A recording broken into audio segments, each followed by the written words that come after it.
Mas a palavra do momento é do presidente Luiz Inácio Lula da Silva no G20. Vamos ouvi-lo. Na mesma velocidade, todos podem dar um passo a mais. Aos membros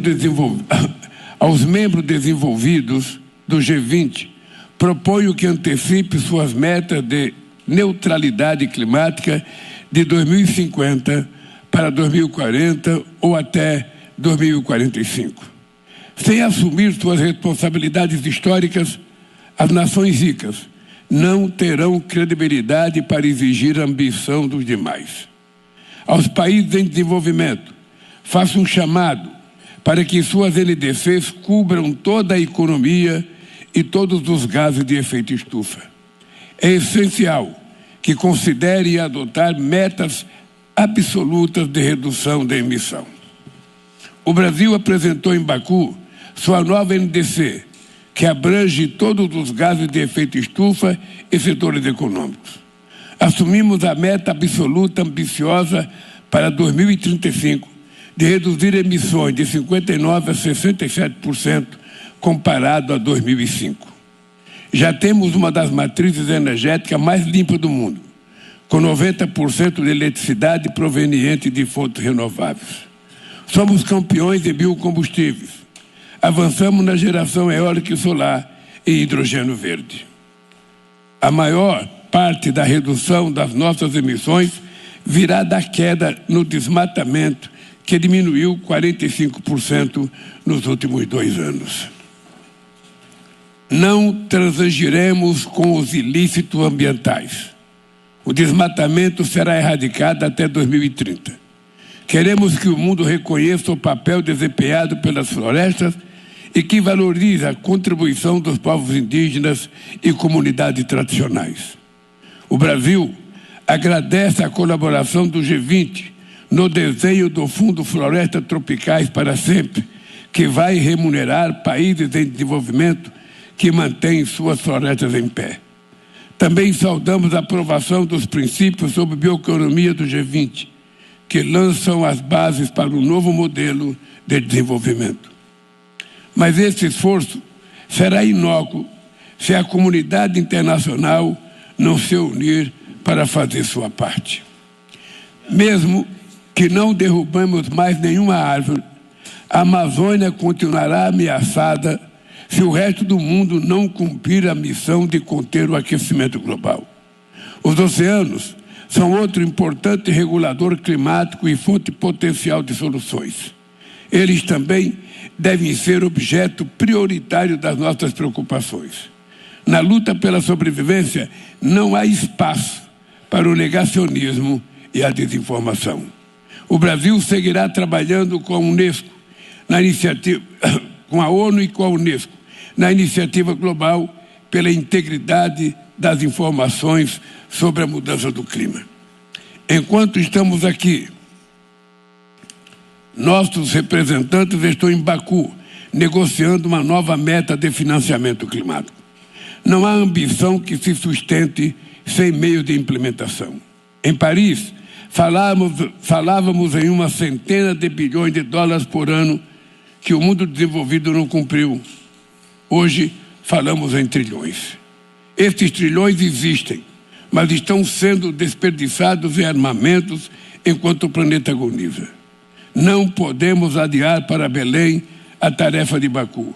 A COP30 será a nossa última chance de evitar uma ruptura irreversível no sistema climático. Conto com todos para fazer de Belém a COP da virada. Senhoras e senhores, precisamos de uma governança climática mais forte. Não faz sentido negociar novos compromissos se não temos um mecanismo eficaz para acelerar a implementação do Acordo de Paris. O Brasil convida a comunidade internacional a considerar a criação de um Conselho de Mudança do Clima na ONU que articule diferentes atores, processos e mecanismos que hoje se encontram fragmentados. A esperança renasce a cada compromisso e ato de coragem em defesa da vida e da preservação das condições em que ela nos foi dada. Muito obrigado, governo.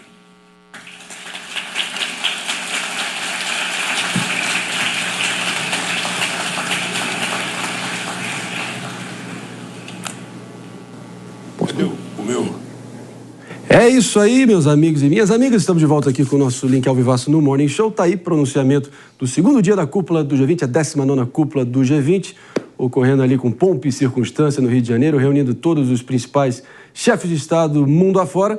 E nós, enquanto nós estávamos aqui ouvindo aí as palavras do presidente Lula, ele dando o senso de urgência de querer trazer todas as discussões que foram realizadas em Baku, no caso, a capital do Azerbaijão, que foi o último encontro relevante desses chefes de Estado, antes da COP30, o evento tão esperado que vai reunir novamente todos esses grandes líderes em torno da agenda climática, de combate aí às mudanças climáticas. Mas muitas cartas de intenções, muitos memorandos de entendimento, mas torcer para a diplomacia botar isso em prática nos próximos anos e não ficar só no gogó e na verborragia dos tecnocratas e dos diplomatas. Isso que a gente espera. Mas, antes da gente seguir adiante, eu prometi aqui a palavra ao nosso PP, retomando brevemente ali o comentário. Quer falar? Fica à vontade? Então, fica à vontade para comentar aqui também a sua impressão desse discurso do presidente Lula. Ô, Marinho, tem uma situação que o lugar comum leva as pessoas a pensarem, né, que é fácil você fazer transição energética. E há uma certa retórica vazia, seja no discurso do Lula, dos líderes mundiais, em relação a esse assunto, não é? A verdade é uma só. A verdade é que nós vamos ter, de fato, né, uma economia verde se o custo de produzir energia renovável for muito menor do que tirar petróleo do chão. Essa é a regra. Se o custo de tirar o petróleo do chão, né, for menor do que construir energia eólica, energia solar, nós vamos continuar tirando petróleo e fazendo combustível e usando combustíveis fósseis. Então, para você mudar essa estrutura, né, só tem uma forma: inovação tecnológica. E quer um exemplo? E para ter inovação tecnológica, tem que ter uma política estatal forte, de modo a fazer com que as pessoas invistam em tecnologia. Então, o caminho é por aí.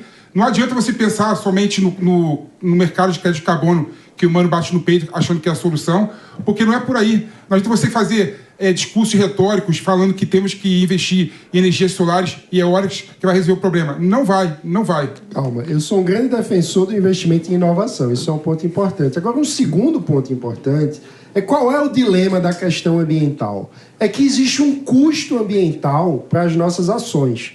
E, contudo, esse custo ambiental que muda a nossa vida e que gera danos e problemas para todos nós, não é precificado, não entra na hora da gente fazer uma decisão econômica. Então, por exemplo, quando você vai no supermercado, você não pensa, isso aqui emitiu mais carbono, isso aqui emitiu menos. Mano, então, uma breve interrupção só, antes da gente seguir adiante. A discussão está boa aqui, mais do que necessária, mas eu não seguirei aqui adiante com o programa, não sem antes fazer um rápido break para todo mundo que está nos ouvindo, nos escutando, sintonizado na rede Jovem Pan de Rádio Morning Show. Volto para vocês daqui a pouco.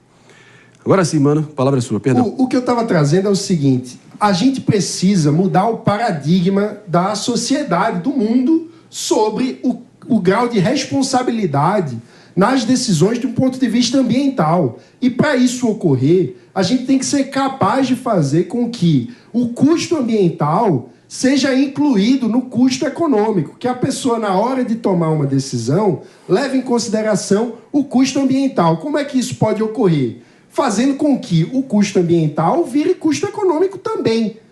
De que forma? Através do mercado de carbono. Então é preciso precificar o quanto uma atividade é vantajosa ou desvantajosa para o meio ambiente e fazer com que isso entre na economia. Mas nesse ponto eu concordo com o PP. Por exemplo, eu administrava uma indústria e a gente quis colocar papel reciclável para a utilização nas impressoras. Boa. O papel reciclado, ele era, em média, 20% mais caro do que o papel comum. Então, assim, a partir do momento que você não tem um preço atrativo, é lógico que você não vai estimular para que realmente você compre. O que eu estou dizendo é exatamente que a gente precisa incorporar no preço das coisas o custo ambiental, porque custo ambiental também gera dano para a sociedade. PP, rapidão, eu já abosto na diasta. O crédito de carbono é anti-inovação, de certa forma. De jeito nenhum. Porque ao invés das pessoas procurarem formas de inovarem tecnologicamente para reduzir o custo, vão compensar comprando crédito de carbono. De jeito nenhum. E tem outra questão.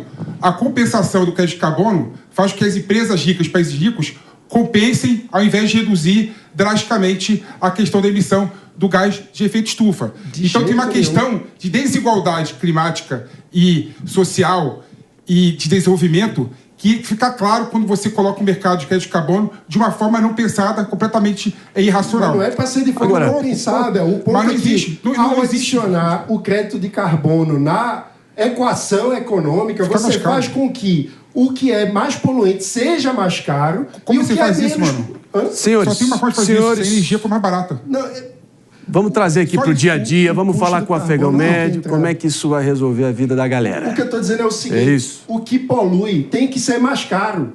E o que não polui, o que causa sequestro de carbono, que é o que ajuda o meio ambiente a ser regenerado, tem que ser mais barato. Ou seja, a gente tem que introduzir na economia de mercado o aspecto do carbono.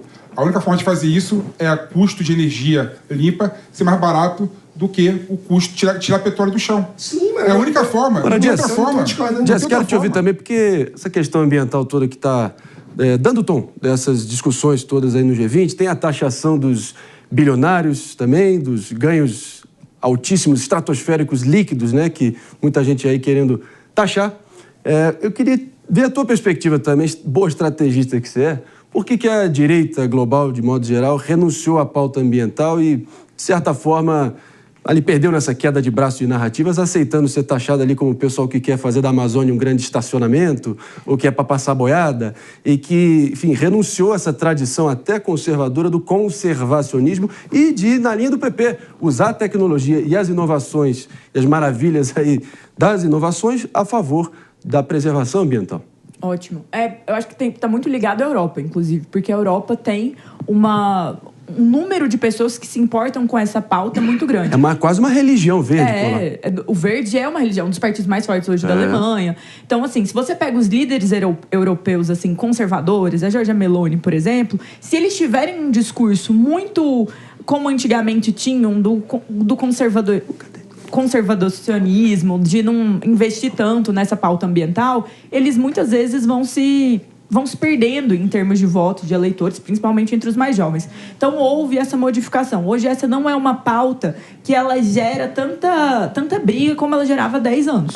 E aí, quando a gente olha para isso, o Lula, no discurso dele, ele menciona a COP29, que é um evento em curso neste momento, tal como o G20, que trata sobre a questão ambiental e que busca as resoluções do meio ambiente. Ela acontece... Uma breve interrupção só para novamente recepcionar aqui os ouvidos atentos de toda a nossa querida audiência sintonizada na Rede Jovem Pan de Rádio aqui no nosso Morning Show.